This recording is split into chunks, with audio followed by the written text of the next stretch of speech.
Hey everybody, I'm Tom Vasel, and welcome to 6 games I played so you don't have to. As always in these different videos, these are games that I don't particularly like. But that does not mean that you might not like them. It might work for you.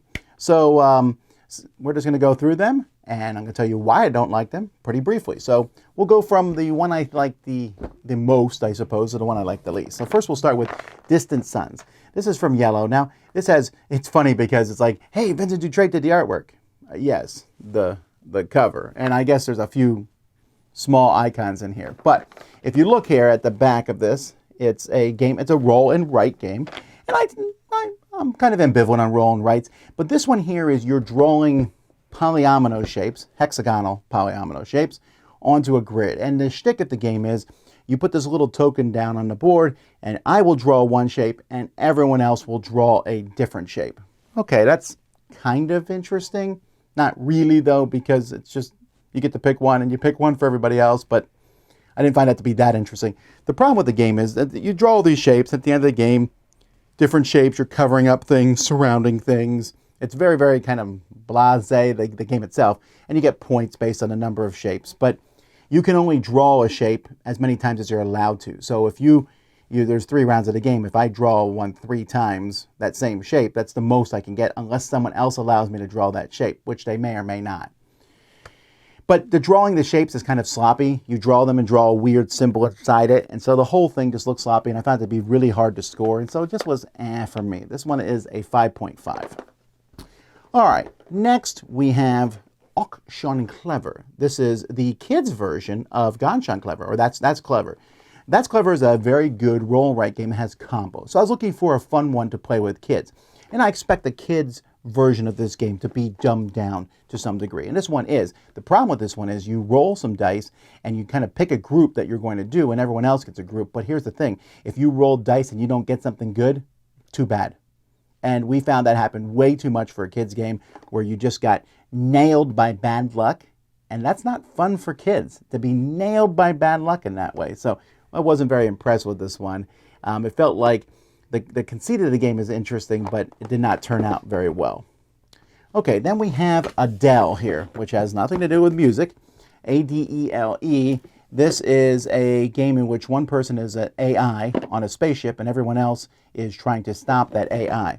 So there's a couple things about this game. I can see some people liking it. There's this big ship. Everyone's running around. They're trying to find things. There's a really cool board for the AI player where they get to do different actions. The problem is the AI player is one of the most boring things I've ever seen. In one versus many games, often they tend to tilt towards being the one is way more interesting than everybody else. That's just the way those games often work. In this one, it could have just been done by a computer. The actions, the decisions you make aren't really interesting. You're like, I can put up a door to block people. Where should I put it? Maybe near where they're about to go. And there's just lots of luck, and it feels kind of like a messy game, and it's a really cool theme, cool look, but I didn't like it much at all. Both of these games, by the way, 5 out of 10. All right, then we have Lost Kingdoms. Lost Kingdoms here. This one here, dinosaurs, and you are putting out tiles. You get to slide the tiles. You get to propagate with dinosaurs, and then area control. First of all, that's been done many, many, many, many times over. Secondly, the way that these tiles are drawn is so boring and confusing because the way lands connect and everything. Third, there's symbols on the tiles sometimes that cause an event to happen, and those events are kind of devastating. Like one, for example, you can't give birth on the continent. So I just put that on your continent, and then you can't do one of the actions on your turn. You'd be like, well, maybe I can slide a tile to get out of it, but it's just so messy. It doesn't feel fun at all. Super generic. I don't like it. 4 out of 10. Monstrosity. This one, man, I wanted to like this one because it's like, look, put together these different cards and make a monster shape. So, I mean, you can see that here. I can show you some of the cards. I really like the way the cards look, right? Here's a leg, and here's Let's see. Well, here's another leg. That one looks kind of similar to the first one.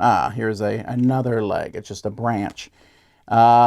Here's a creepy looking head. You get to put together monsters. But the problem is there's take that. You're sabotaging people. You're playing negative cards on other people. It's just a random game, and I don't like it at all. So another 4 out of 10, unfortunately.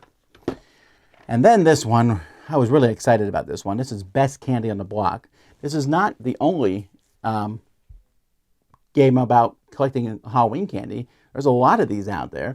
This is a trick-taking game. Now, I like trick-taking games. This one has so many problems. First of all, it has a bunch of variants and stuff thrown in a box. This is the Kickstarter version. Avoid this at all costs because it's confusing. But in this game, every card you play, well, not every card, but a lot of the cards you play. So let me show you a card. So this card here has 3 different symbols on the side of it. It has a lemon, a gummy bear, and a pumpkin. If I play this as I lead a trick, each other person can play something. So maybe let's say you follow with this card, which is a gummy bear and a piece of candy. Now the next person can play down a card that has any of the symbols that have been played so far, which makes it very chaotic. Then you have these special cards, you have negative cards, which you can always play, and it just makes a trick.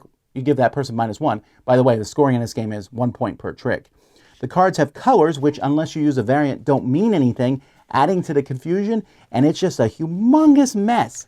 The card quality is good, the art's good, the theme is fun, and yet the game itself, honestly, it's one of the worst trick-taking games I've ever played. I really dislike this one, 3 out of 10. So there you go, folks. Those are 6 games I played, so you didn't have to. Maybe you'll love them, though. If you do like them, let people know in the comments so they get other opinions. Until next time, I'm Tom Vasel, and you've been watching The Dice Tower.